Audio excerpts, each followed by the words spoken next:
Good evening and welcome to the Unprofessional Professional Sports Show, where at any time we can become professional to unprofessional.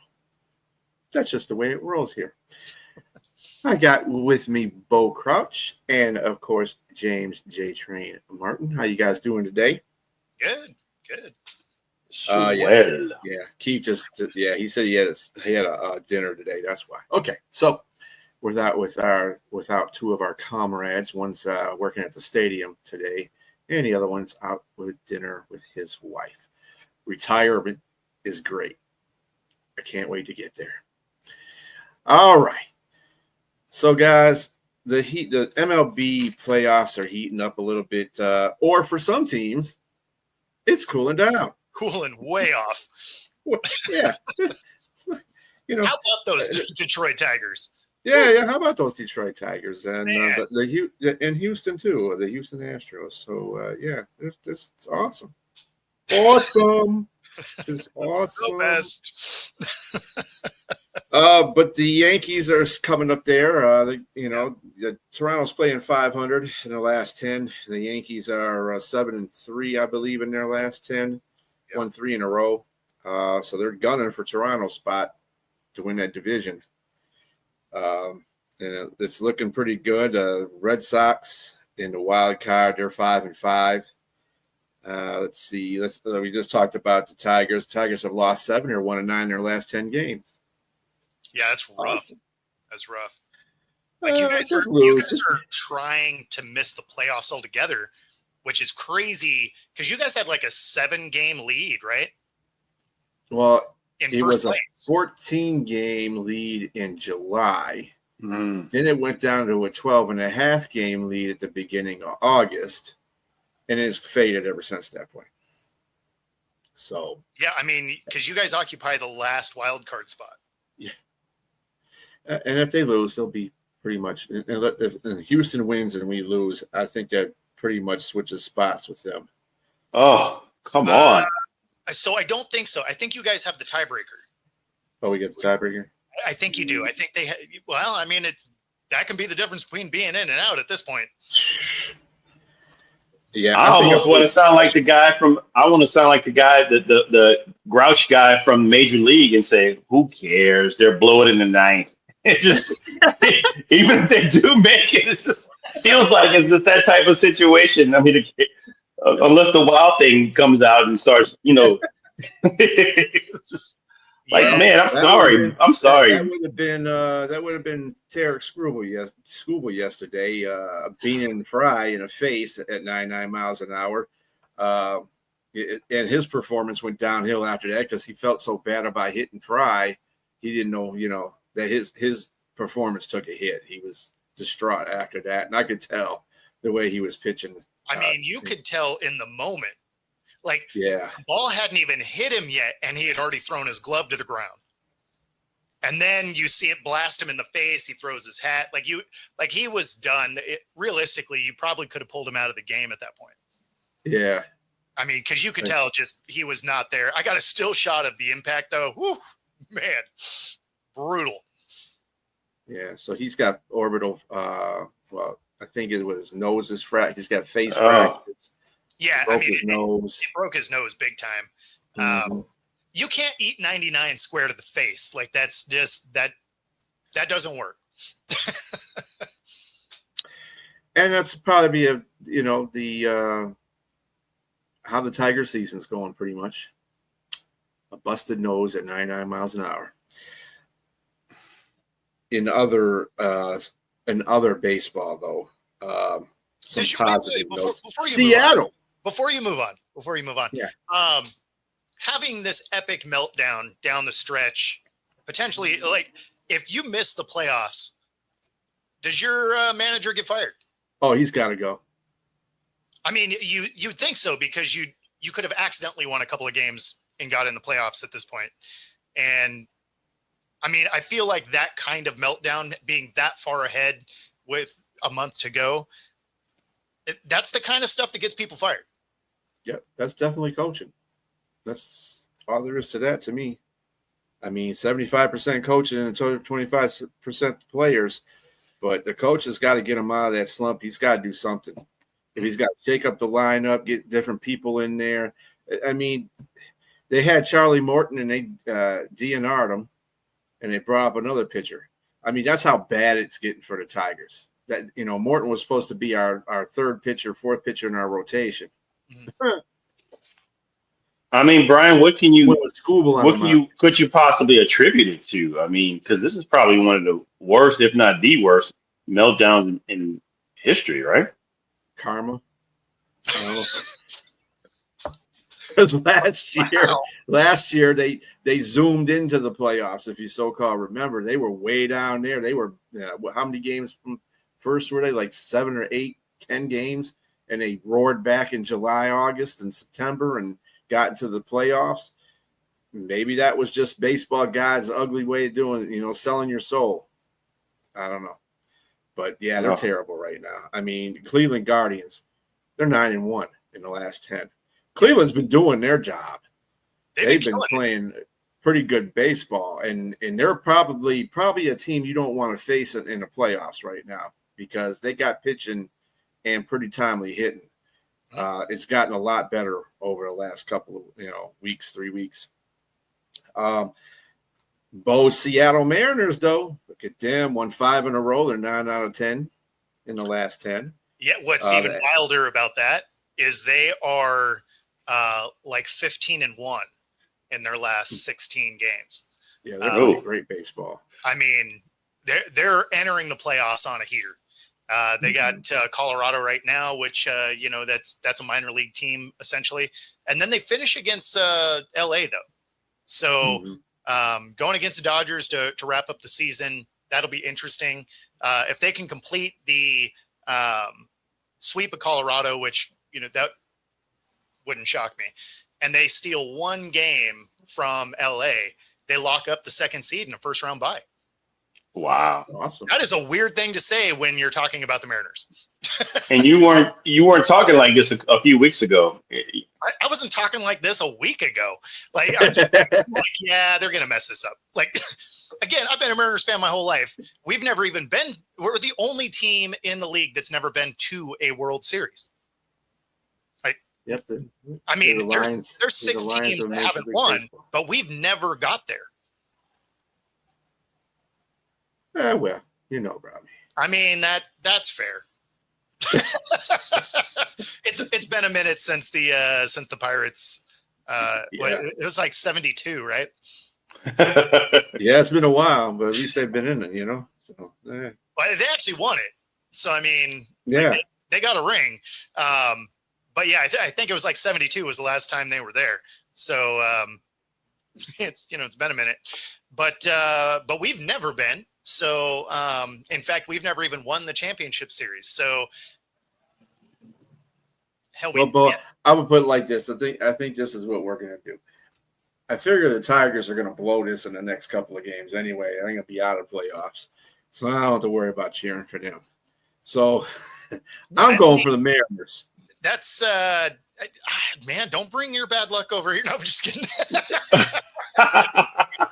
Oh, it's coming, buddy. It's funny though, because I always attribute the Mariners that same way, right? It's like, oh, well, we never had to worry about what sport we were going to watch in October.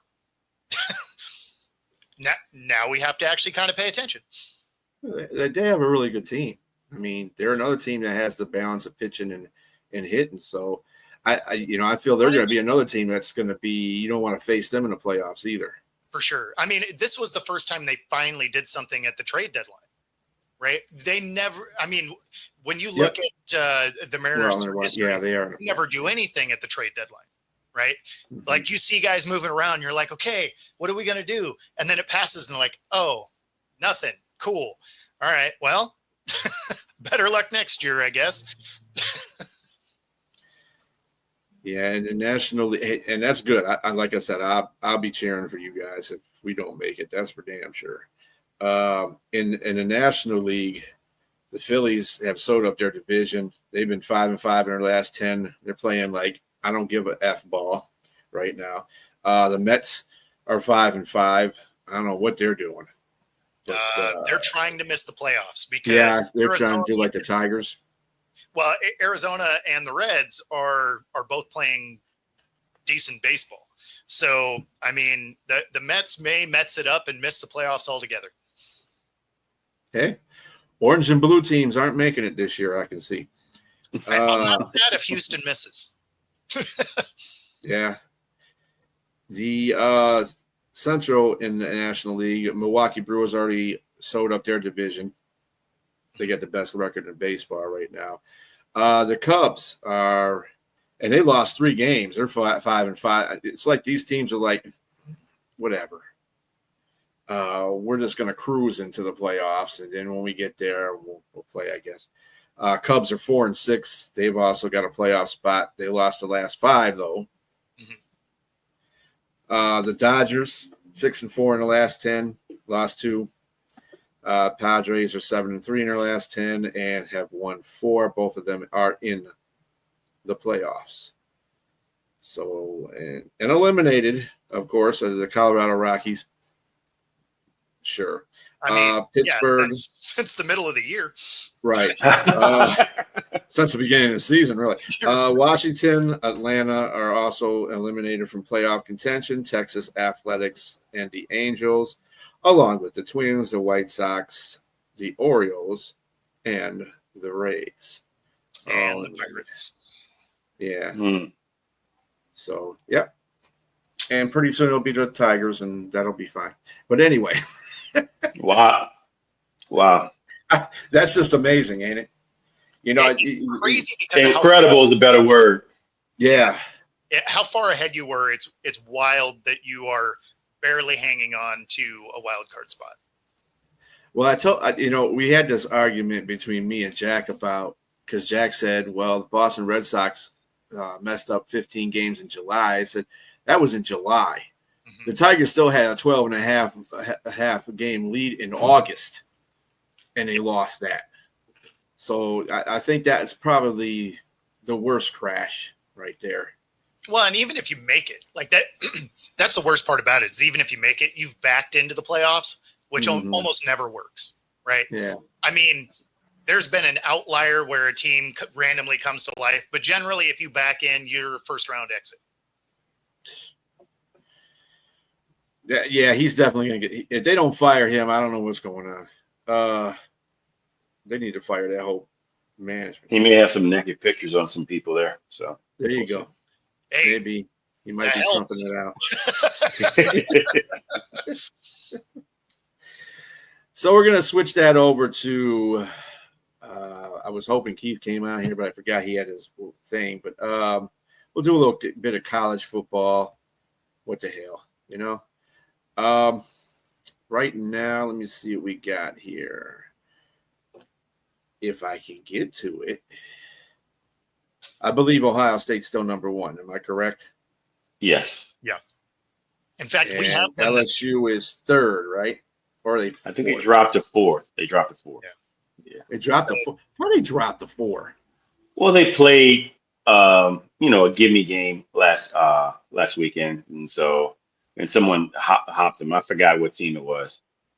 Well, and of course, those rankings are also based on style points. So if they beat nobody, but they didn't beat them by enough, they're like, oh, what's wrong with them? And they drop them down. So, I mean, those rankings it was a 56-3, then 10 at the end when they scored after the third string, the LSU players got in, they scored a touchdown.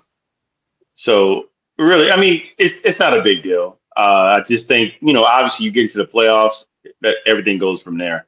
Yep. I think LSU, the meat of their schedule is going to be coming up now, including Ole Miss starting off this weekend. So. Yeah, Miami's number 2, Penn State's number 3, LSU 4, Georgia 5, Oregon 6, Oklahoma 7, Florida State 8. Number 9 is Texas A&M, and number 10, Texas. Texas teams are really making a showing, aren't they? You got Texas A&M, Texas, and Texas Tech all within 4 spots of each other. Texas Tech's good. Yeah, they are. Texas A&M ain't too bad either. Texas is.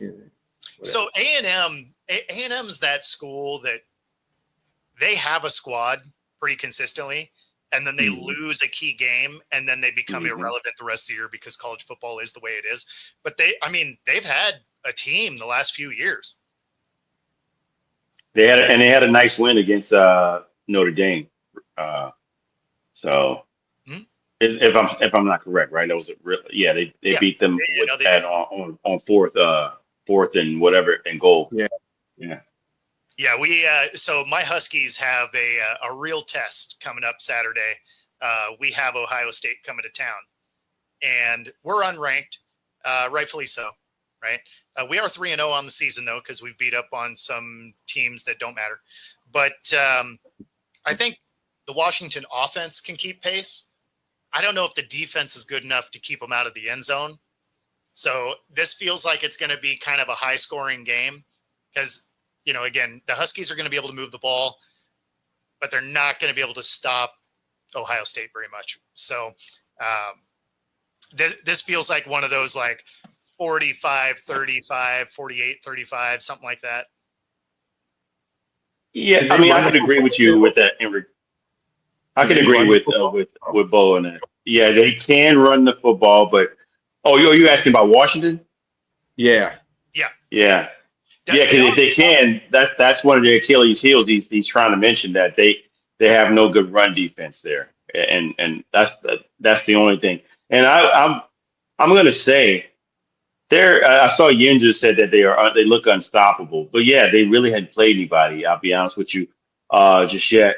Outside, Texas looks a little, questionable. I would say and Texas probably could have won that game. They had better stats, and they had like 166 rushing yards that they put up on Texas. On OSU. And OSU, I think the cream of that conference is probably going to be Penn State. Penn State has not been able to get over the hump the past few years, but I just think this year they look like they're ready. I think they look like they're ready. Just the games that I've seen thus far with them.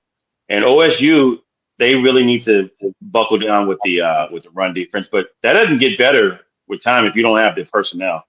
And I just think in their linebacking core, defensive line is decent, but their linebacking core is not that great. And so if you got a really good offensive line that can muscle them and have a good running game, and I think Penn State has that right now.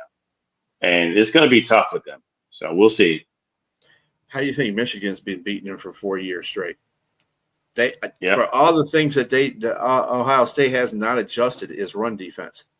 Yep. Michigan always beats them running the ball, always. Mm-hmm.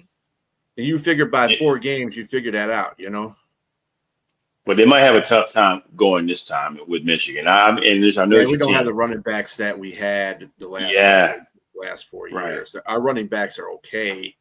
This is what I was telling Keith before. I think our running backs are okay, but they're not Blake Corum and Edwards. They're not either one of those two. So yeah, I'm not seeing that being.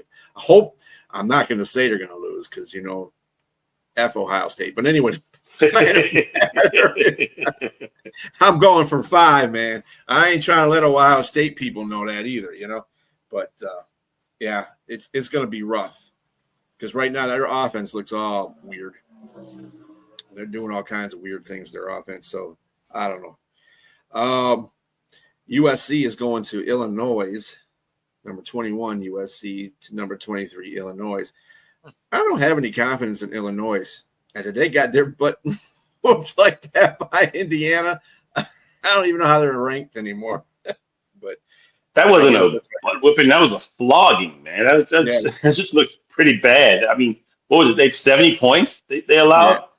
So I think that's crazy. 63 to 10 or something like that. Yeah. Either way, you don't put up 60 or 70 burgers in college football unless you're just dominant. And I had questions about Indiana because of how they played against OSU last year. They had all those games that they were winning and knocking them out, and then they just got lambasted last year by OSU. But now, man, to put up that many points against a quality team, we'll see how really good the fighting Illini really is. But I just don't. I agree with you. I don't have faith in them going against USC.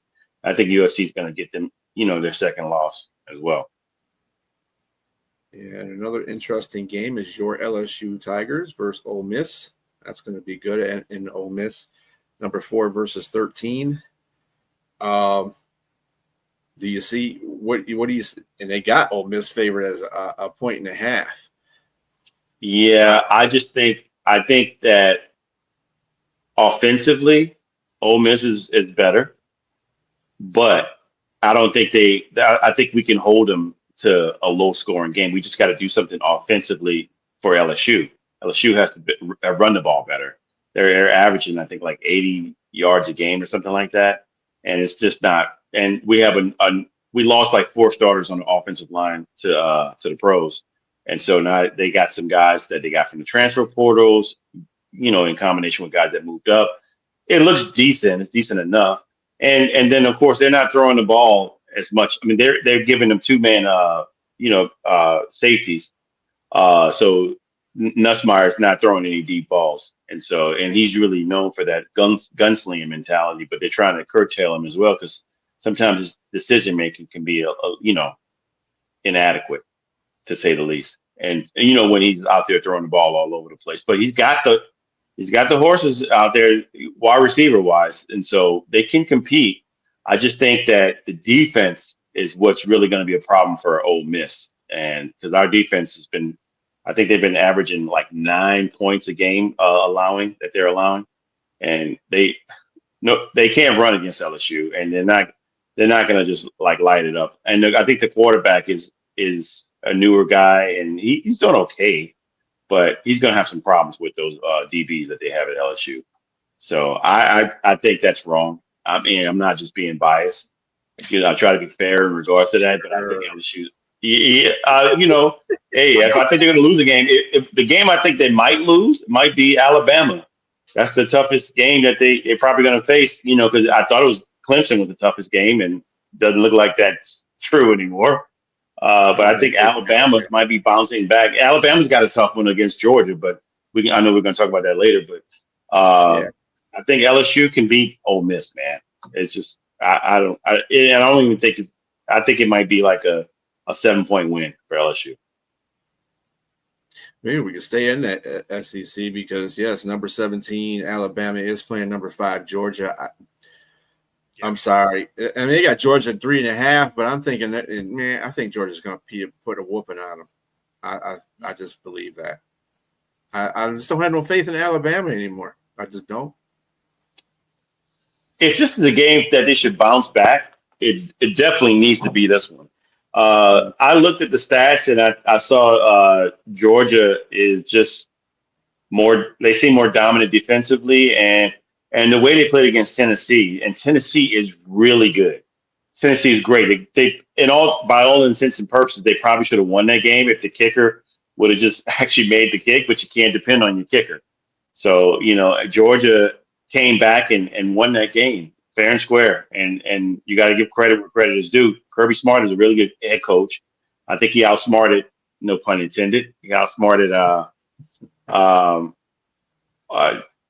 was Heupel?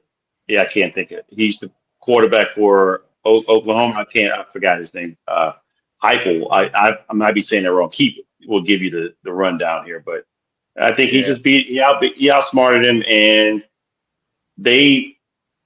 I think it's going to be a tighter game than people think. Alabama look like they're making a turnaround here. There was a statement saying that if Alabama loses this, are they out of the playoff race? I think so.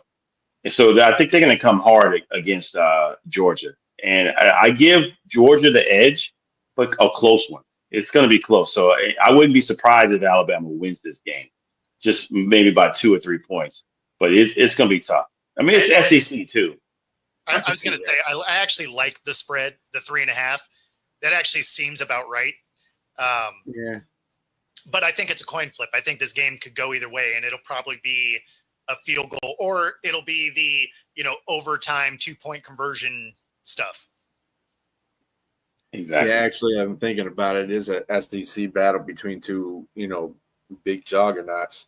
Even if they are, if Alabama's not the Alabama that we're used to, still should be a good battle. So I can see that. Yeah. I can see that 52.5. Oof, this is right on that one. Okay. Big Ten. Oregon, number 6, is playing number 3 Penn State at Penn State. Penn State's a 3.5-point favorite on that one. Any thoughts? I think Penn State's going to win that one. I like Oregon, but Penn State's on a different level right now.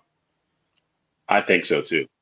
Yeah, I think they're going to beat them. I don't know if it's going to be like a world-beating game, but I just think they're going to probably dominate them defensively, and they're going to shut that offense down, at Oregon. But I think it'll be a close game. What's the spread? What does it say? 3.5. 3.5. Yeah, I can see that. Yeah. Let me see. But James Franklin has let us down in the past. Well, and Oregon is absolutely surprised teams over the last years. Oh, yeah. Yeah. So Ohio State for sure. Yeah. Exactly. And they have a lot of their players back. So it's not like they lost a ton from last year, and they were no joke last year. Yeah, I mean, that's all well and good, but Penn State, man. They do look a lot better than last year. They look better. Tough. Really they look tough this year. Michigan's not playing this week. They got to bye. Don't get me wrong. As a Husky fan, I want to see Oregon lose. Well, I mean, you're just a realist, right? Yeah, no, I'm just saying, Oregon has a real shot in this game. But as a Husky fan, they can lose a bunch of them. There you go. And since Michigan's not playing, my other team, of course, because I was in the Navy, is Navy. And they're playing Rice this week. Going to get a 14.5-point spread on that one. Yeah, it's at Navy. Navy's been playing really well. I mean, they've been playing really good. Outside of that first loss, I've seen Navy play in a while.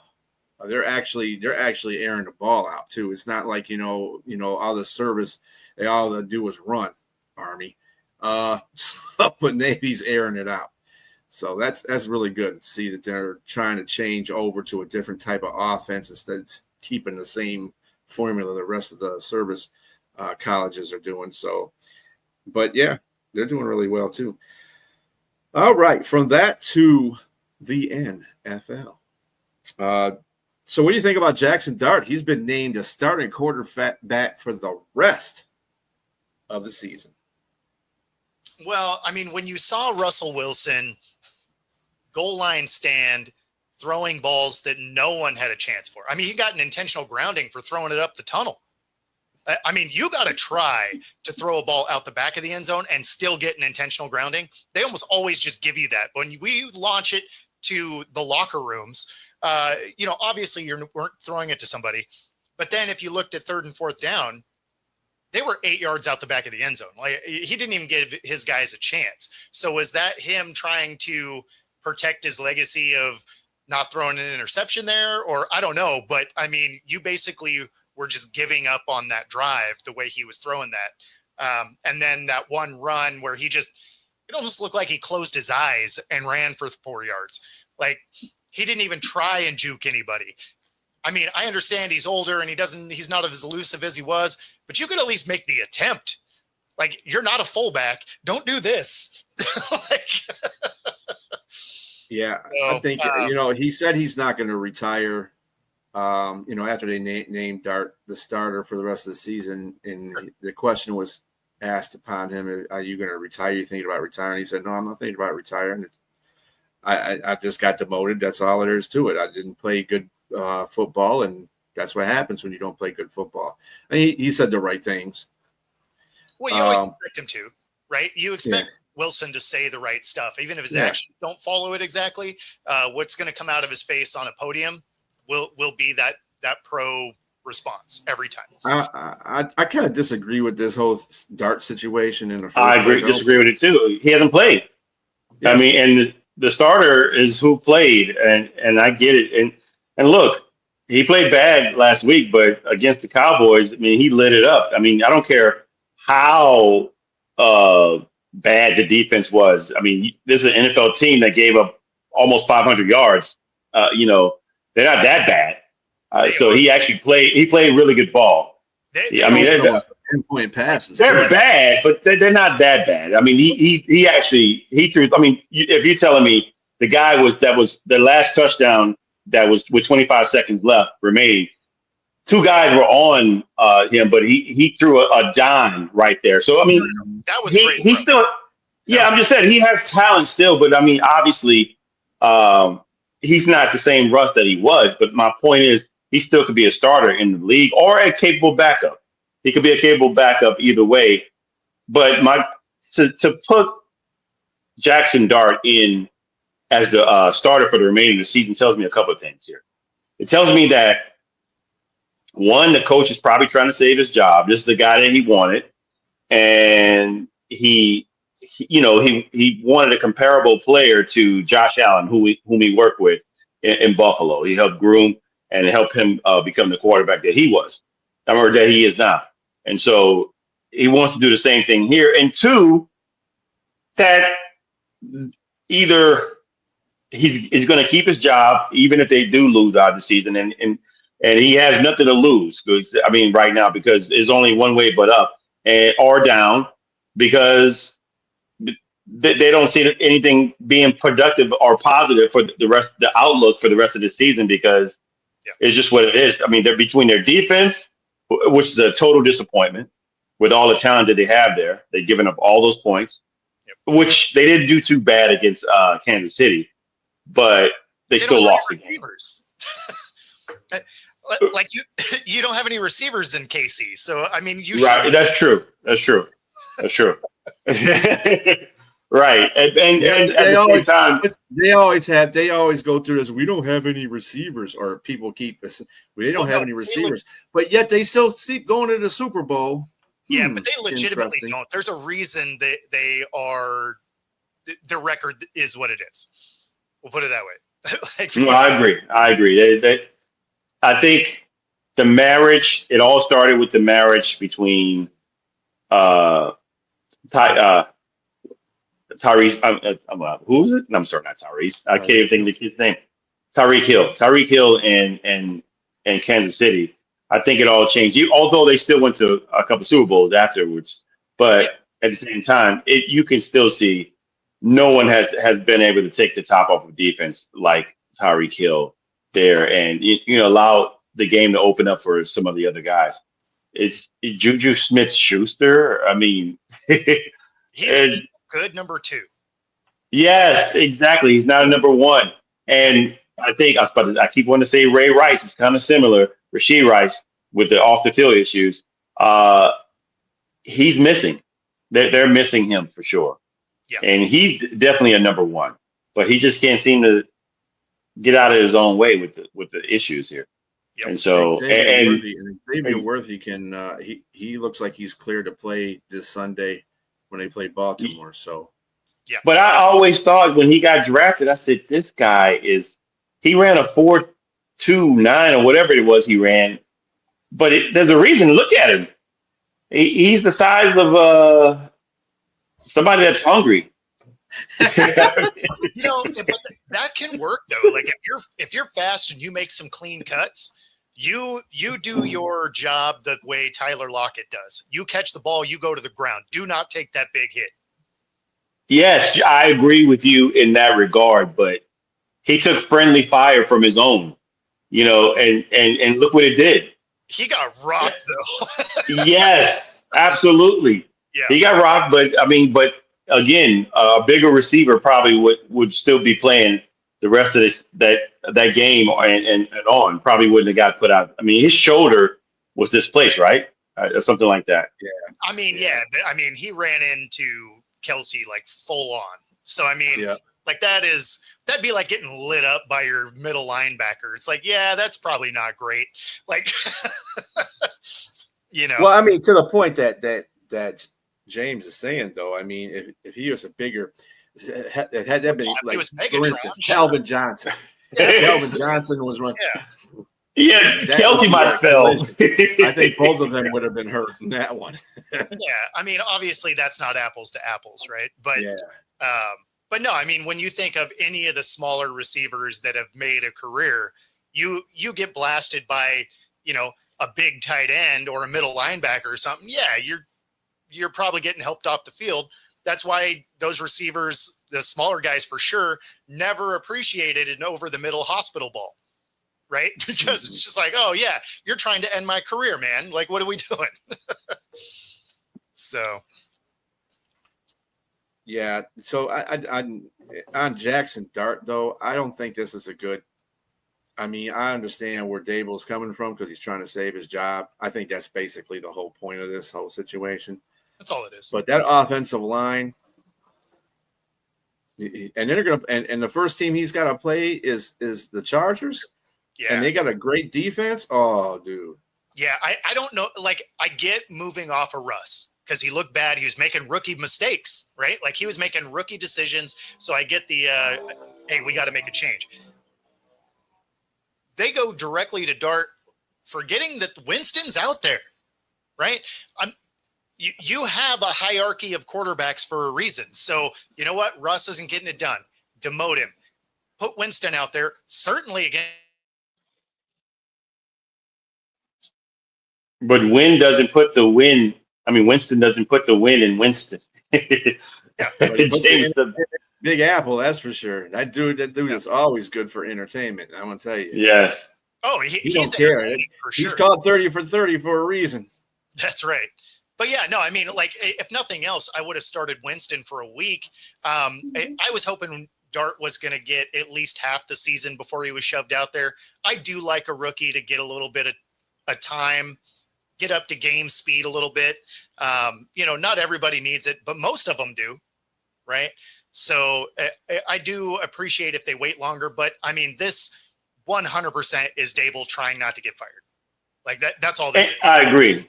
And they're probably figuring that Jackson Dart can probably, I mean, he's a much faster runner probably than Russ at this juncture of his career. Sure. And so if he's in trouble, he can probably escape a lot better, and he can throw on the fly too as well. So he's just a younger version of a Russ, as well, in a taller version. So he'll look, that line is horrific. I agree with B. It's just pretty bad. And I think they get Andrews back, or the kid, the left tackle. I think I remember Adrian let me know. No. Yeah. And then they lost their top running back. Yeah. So Scatterboo's going to be the starter. Tracy's out. Mm-hmm. I'm sorry, I didn't watch the game. I just watched highlights here. Oh, hey, you're good. It's the stuff that comes over the wire, But and another thing is, and no offense, James, but I would not have started Dart this game. I probably would have started the next game, which is against the Saints. Sure. Yeah. I mean, I'm not saying the Saints won't give them the business. Way to chime in, Bo, after you just lambasted my team. No, but I mean, that's why I'm saying, like, you're not really throwing a slight. Like, it's not like James doesn't know that the team isn't good. Like, yeah. I'm trying to walk on, No, I mean, look, don't get me wrong. I mean, again, we play well against two undefeated teams right now with both the 49ers and with the 49ers, they still undefeated? Yeah, they are. That team is so injured. Like, they are accidentally undefeated. Yes. And so we had opportunities to beat both those teams, both the Cardinals and the 49ers. It's crazy. We played three straight NFC West teams, and so I don't think anybody came to play against the Seahawks. Yeah, and then I thought we would lose, but I mean, I didn't think we would lose like that. And so, and it seemed like everything that can go wrong went wrong. Special teams. It's why I wasn't talking shit at all, right? Because I was just like, we were 5 minutes into it. I'm like, yeah, I'm not even going to send a message because it's rough. Yeah, I knew we would lose, but I thought we would go there with a fight. Teams were getting lambasted, Yeah, no, like if it's a close game, like I'm gonna be chirping. But when it's something like that, especially when it was so quick, it was just like, oh yeah, like I I don't need to pile on here. Like, I don't think anybody expected nothing like that, right? Yeah, And so when it happens, you're like, oh man, okay, this is over quick. oh yeah, Let's just take the animal out to the back into pastures and then and just. I had to worry about watching the Lions on Sunday, so I got to watch several teams. And then when I was looking, and I have Red Zone on, and I have other games on too at the same time. And I was like watching Red Zone. It's like, oh, they just scored no touchdown. I'm like, damn, what's the score? And like, Red Zone's probably showing. Red Zone's probably showing the whole game for the Saints because it's just kept showing play after play. you're like, was that a replay? Oh no, they scored again. Wow. Yeah, and that's the crazy thing. I was able to watch on NFL Plus. I was able to watch the whole game in Atlanta. So I was like, oh, good, I get to watch it. And like the only game I get to watch of the Saints here live, they are no show for sure. yeah. So another that one was tough. That one was tough. good old football news. CJ GJ was released from the Texans after just 3 games. And I believe Bo on his show said he can't go back to Philadelphia. Have to play a 4th game. Yeah, Pag said he can't go back there because he had to play 4 games. So they can't bring him back. He has to play at least 1 game somewhere else. So yeah, part of that rule, if you're traded out, is you have to play 4 games elsewhere. So yeah, interesting. Yeah. Highlights were brutal. They kind of were. Although that punt return was awesome. I bet. No, I mean just as a football fan, right? It depends on your perspective, your point of view. Right. You want to see it against your own team, but one being a Seahawk fan and one being a Saint fan. There you go. Well, Right. For me, just from I love watching special teams play because they can swing games all over the place, right? Oh, for sure. So I loved watching all of the field goal blocks. There was an insane amount of field goal blocks, right? Which is odd to me. I mean, all the games, like, wow, look at this. And particularly the one in Philadelphia with Jordan Davis. You know he was clocked at 19 miles an hour, right? Yeah, it was like 18.5 or something like that. Like, I mean, that's go ahead and round it up. Give that big man 19. Yeah. No, but that big man was. I like seeing some of the special teams plays. So, I mean, taking the teams out of it, watching that, a 95-yard punt return, you're like, okay, here we go. And then you see all those blocks and you're just like, okay, the Eagles, the last one was a block, swoop and score. And you're just like, yeah, man, special teams showing up this weekend. Yeah, I was. As much as I like to agree with you, I just can't with that Saints one because 2 back-to-back, the punt, block as well too. That's like, oh yeah. Oh yeah. Well, no, I mean, obviously on that end of it, right? But there's 31 other teams that could enjoy it. Yeah. So CJ GJ got released from the Texans after 3 games. I don't know if that has to do with toxicity in the locker room because Texans are 0-3. Are they trying to get rid of trash? Is that what they're trying to do right now?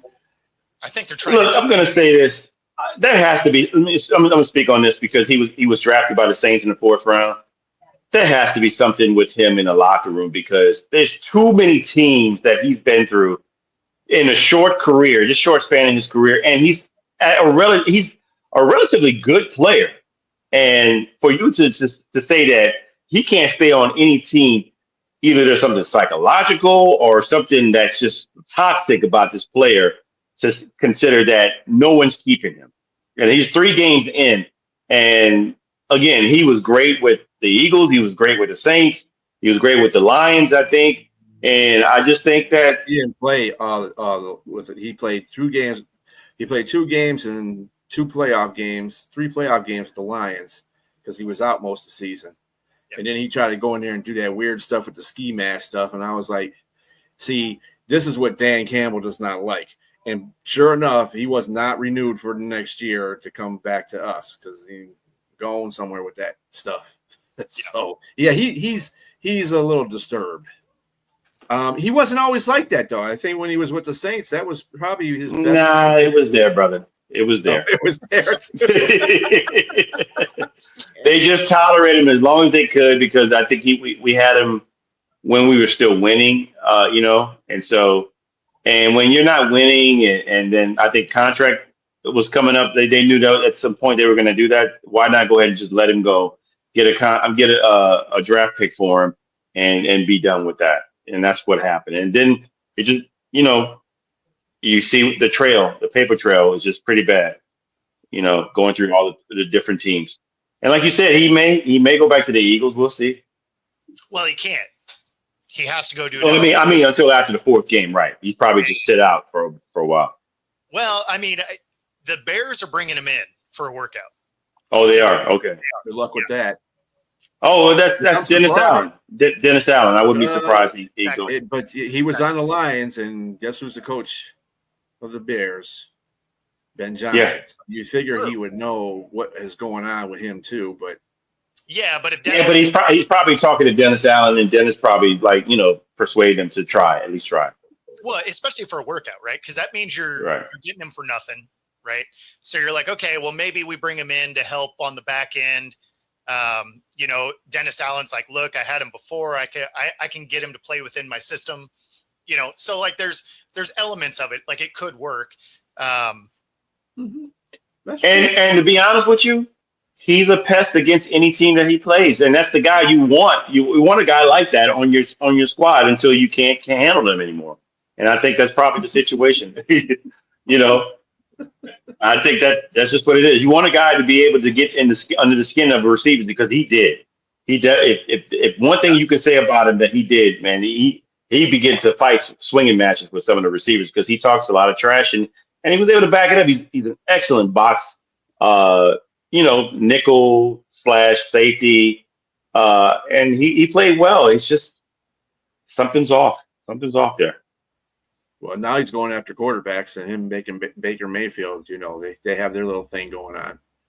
So, because he was talking stuff to Baker when Baker hurt his leg. I think it was on a tackle with the Texans. That was the last game I think that GJ played with the Texans, and he got a little choppy with Baker, and Baker got right back in his face. So both of them have a love-hate relationship going on. I just don't. When he was Detroit, I just didn't. I had that I wanted him to be really good because I liked him as a player. I didn't know he had all this extra curricular BS going on. Because he was with Philadelphia, and I kind of thought it odd that Philadelphia let him go that one time and didn't bring him back in. And I was like, maybe. Well, he was with them twice, right? Yeah. Yeah, he's with them twice.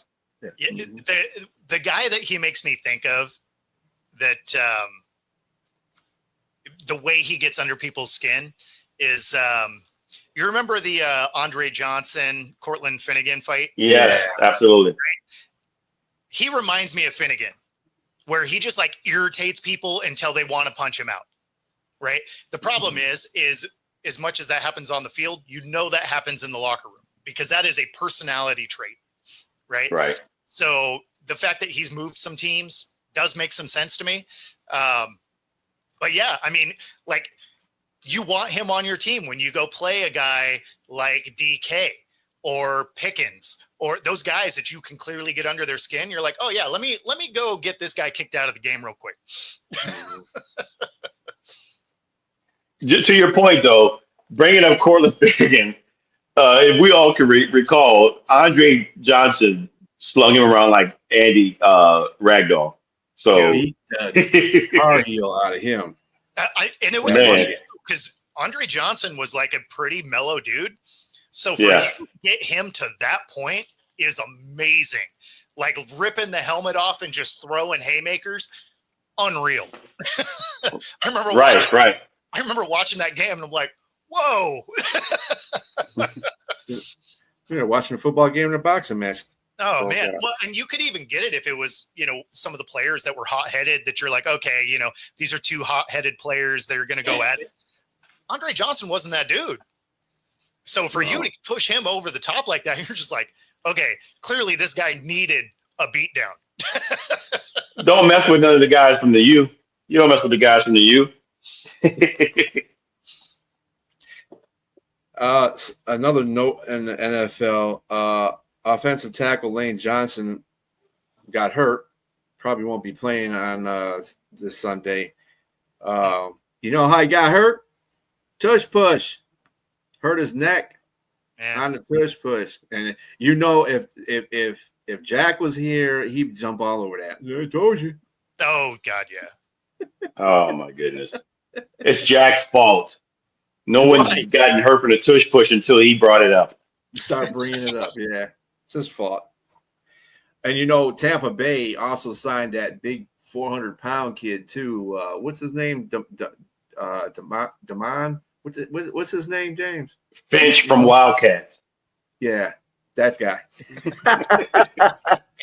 So I guess they're bringing him in on every tush push down. That's what's going to happen because they said he's going to moor the middle of the line, so they can't do anything. That makes all the sense in the world. Yeah, it does for Tampa Bay. Yeah. Why wouldn't you do that? Yeah. Like right next to Vita Vea? Oh man, I think that would fail. I think that tush push would fail quite a bit of times. What's the combination of the weight if he's on there? I mean, he's already two players combined. Exactly. Yeah. You ain't got to worry about wearing them out. He's just got to be on the field for those plays. That's it. Well, and it certainly isn't going to be any momentum going through the guy. No. All of a sudden, you're not doing the straight ahead thing. Like you're pushing to corners. It's like the Great Wall of China there, and you're trying to push through that. Yeah, that dude is a monster. Philadelphia, hopefully they have good they have good luck with that because that's going to be a monster. Well, I mean, I guess when you think about it that way, is they're tying up a roster spot, but as much as they do it, they're still going to end up having him for 4 or 5 plays a game, right? Mm-hmm. So come on, Yinzer. I'm gonna tell you, man. You get tired of seeing it, then stop it. You got to stop it, man. That's the thing. Like, stop trying to force teams to get rid of a play. Just learn to stop the play. Or here's a good idea. How about play better defense on 1st and 2nd down so it's not 3rd and 1, and then it doesn't matter. You know what? When it's 3rd and 5, you know what you're not doing? It's the tush push. So play better defense. I don't feel bad for you. Yeah. Yeah, not anybody complaining about it because I mean, if someone, it's already hard enough to play in the game itself. But if you have a niche, why not just use it until it exists no longer? I mean, I think the biggest thing is just that they have a great offensive line, and they have chemistry with the quarter. You have a quarterback that can squat 600 pounds, and then you got a running back that can also squat 600 pounds. So why not it be a play? Well, and it's not like it's only they can do it, right? Like other teams do it. Seattle has successfully ran it numerous times with Buffalo. The Bills, yeah. Yeah, the Bills, they've had kind of spotty success, right? It's kind of gone back and forth. But, I mean, Seattle with Milroe, they've had good success with it so far this year. So it's not like you can't do it, but you have to have the personnel, right? Like, obviously, you're not having Kyler Murray go do that thing because that ain't going to happen. Right? You're not going to have Tua do it because he'll die. So I mean, like there's obviously scenarios that it doesn't work. You're not going to have Stafford do it because you're not going to have Goff do it either because he's awkward when he runs. So it's not going to happen. For Stafford, his back is held together with duct tape and zip. So I mean, obviously there's some personnel things that have to happen, but you can also direct snap to a fullback. So the fact that people haven't done that yet is wild to me. Just get the quarterback out of there altogether. You know what it is. Nobody's thinking it's anything else. Go put a fullback in. Go get a huge-bodied monster. And, the Fridge was that guy. Right? Or just your running back. If you're if you're a dominant running back, like you say, not just your fullback, maybe just your tailback too. A wildcat situation, I mean, and that was a thing. That was a hot thing for a moment, wildcat. But I would say, just like you said, put your fullback underneath or the Fridge. Why not give? Speaking of an idea, why not give the ball to Jordan Davis, like you said, the Fridge? I mean, as fast as that guy was moving, wow.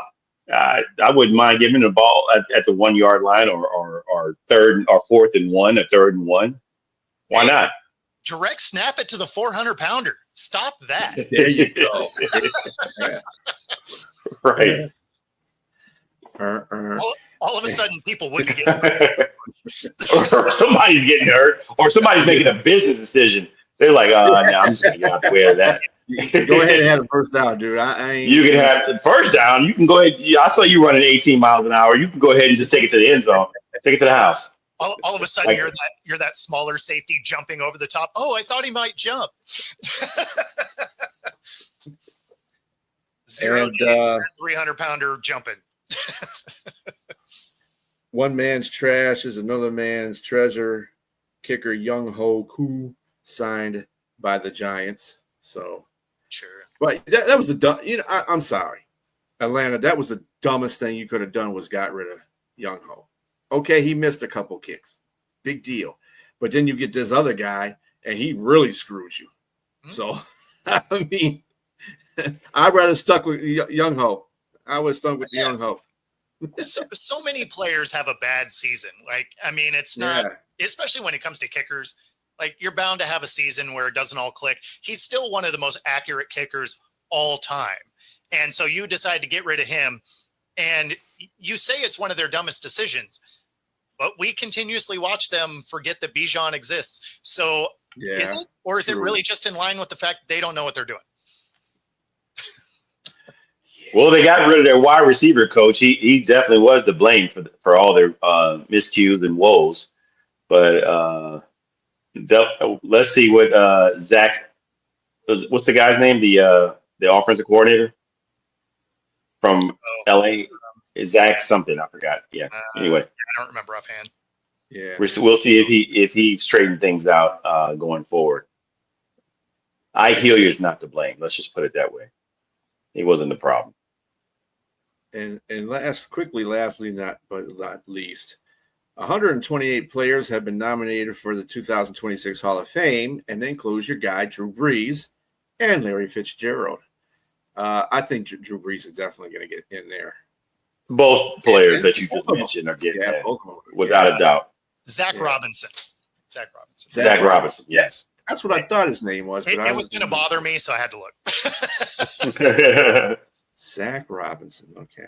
Yeah, so that he needs to get some blame there as well. But you can't fire him right away, so you blame it on the wide receiver coach. Which makes no sense. None whatsoever. I could look at this OC solidly because, again, you're not using your playmakers, right? So your other coaches that are under you aren't making you call plays that go away from your playmakers. That's the guy with the call sheet. Like, it's just kind of how the hierarchy works. Like, you're the OC, you get to call the plays. It's funny that way. And you have to blame. I mean, you have to blame the quarterback too as well. Sure. Young as he is, and this is like he hadn't had a lot of experience, but he was off on some throws there. Well, unless the wide receivers were running terrible routes, which those guys, this is the same personnel that was there last year. And they were doing what they were supposed to do last year as well. So I don't get it. Yeah, no, I mean this falls on the OC more than anything. Yeah, Atlanta's just dysfunctional right now. Mm-hmm. I had a whole bunch of hope for them this season. I mean, not that I really care about Atlanta, to tell you the truth, but at the same time, I like to see teams, once they get certain things on their roster correct. Like, they had a pretty good defense set up, but I don't know where the defense is there either, because they played good the week before, then they got to Carolina and they whiffed. So I don't know what's going on. And divisional games usually are supposed to be especially in the NFC South, you play a much better game, but that was the goose egg. Kev, if you out there, you're sitting on an egg, buddy. Well, and I mean, when you're looking at that scenario, it's a bad division. So when you look at their roster, they should be battling for that division lead, not sitting here looking awful. And that with being said, I do appreciate both you guys being on here tonight, Bo and James. Everybody have a great rest of the week. Watch them games this weekend, college and pro. And Who's tune into that pick for tomorrow? baseball license and watch the Tigers totally self-destruct. Yeah. Oh, I got About 10 seconds. Who's I pick for tomorrow? I got Seattle tomorrow. I got Seattle too. Yeah. I do. Yeah, I don't trust Arizona. Yeah. And nor do you like them. It's funny. It's a team that you look at their roster, and that's another one where you're just like, you don't know who's showing up each week. We watched them go 7-0 a couple years ago, and then miss the playoffs. So, I mean, like, you just never know what they're going to be. Yeah, it was just a different coaching staff. Actually, I think I did pick the Cardinals in this game, but we'll see. I pick Seattle. It's in Arizona, isn't it? Yeah, but that doesn't matter. Yes. Yeah. Usually between these two teams, it does. Honestly, it doesn't matter. All right. On that note, we're getting up out of here, people. Y'all have a great rest of your day, and we will see you later.